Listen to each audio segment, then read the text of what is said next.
Hello, and welcome to The Winding Way, the podcast that wants to be a soft place to land for founders and entrepreneurs who may not have had a journey to entrepreneurship that resembles a straight line. Maybe you are queer, maybe you're a migrant, maybe your story differs a little bit from the typical corporate burnout turned coach. But if you are a corporate burnout turned coach, you are still welcome here. And if you don't know me, my name is Camille and I run the business Lila Co. I create video and photography for brands, founders, entrepreneurs who want to break up with beige wellness. I am based between Brighton and London, but I operate in all of the UK and in Europe because of that sweet French passport. If you are watching this on YouTube as opposed to listening to it, the most observant amongst you might notice that I did indeed cut my hair, that my background is looking a little different, and that I haven't published a single podcast in 2 or 3 months. And it is all related to the topic that I wanted to talk about today. I wanted to talk about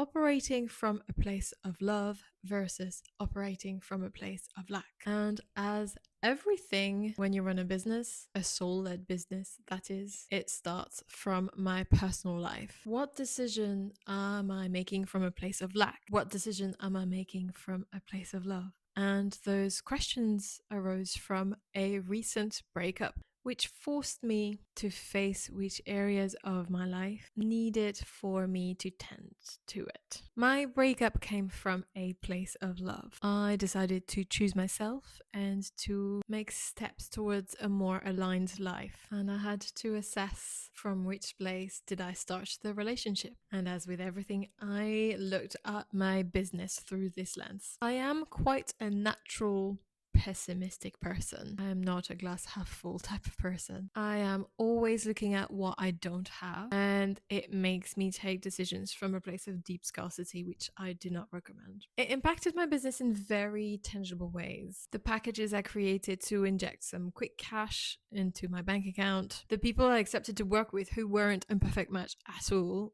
and made my life a nightmare and influenced negatively my mental health. The parts of my brain that I have outsourced to AI because I thought I needed to be faster, I needed to be more productive, which is definitely coming from a place of lack, a place of scarcity. Making decisions from a place of lack impacted how I showed up in my business every day. How excited I was to interact with people, how excited I was to just sit down at my laptop and work on things. It had a huge energetic impact on everything I did in my business. It impacted my willingness to promote, to show up online and talk about my services, because some of my services were created from a place of lack. So of course I didn't want to promote them. So what do decisions that come from a place of love look like? For me, it was retiring ideas that I had which were going to generate income in the short term, but it meant that I would not have been able to build the intimacy that I need and want with my clients. It was saying no to people who were not a perfect match. That one is hard. It was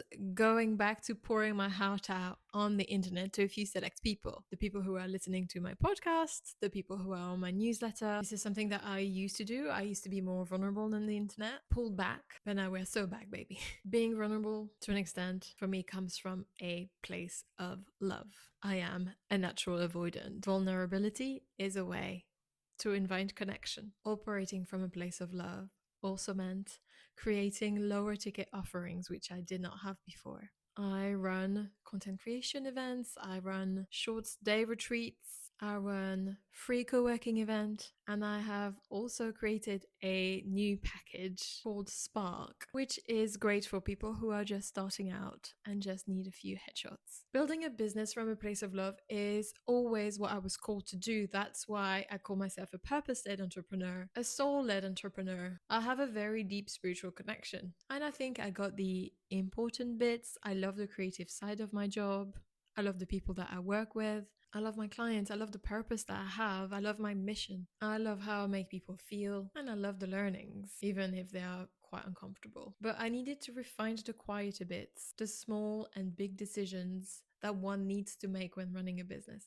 And if you have a business, you know this. We make decisions every day, even as small as like, when am I going to eat? That decision also needs to be made from a place of love, by the way. If you're neurodivergent, like me, you know that we tend to forget how to eat, or we tend to push through hunger to get through a task to eat as a reward. That's not coming from a place of love. The point is, we make so many decisions and we don't always know if the decision we're making is right. Sometimes we're frozen. That happens to me all the time. I'm paralyzed by the decisions that I have to make because there's so many of them. And all of them have an impact on my business and on my income. What if the decision that I'm about to make is the one that is going to completely destroy my business? So I suppose this is a simple way to get some direction on a day-to-day basis. Am I making this decision from a place of love? That's it for today. I would love to hear your thoughts if any of this resonated with you. I would love to hear about the decisions that you made from a place of love. If you want to join my next free co-working session, which is happening at the Ministry in London on the 29th of May. The link to sign up will be in the description. And if you are a yoga teacher and you need direction, clarity, strategy in order to start making money from teaching yoga, I am co-hosting an event with my friend Maysoon, who owns the brand Ladina Yoga, where you will get content creation time, but also 2 amazing workshops, one on building a sustainable income as a yoga teacher and one on personal brand strategy. And you will also get professional pictures taken by me. I have a lot more in the pipeline, so I do hope to see you, to meet you. If you want to stay up to date with my events, the link will also be in the description. Mwah.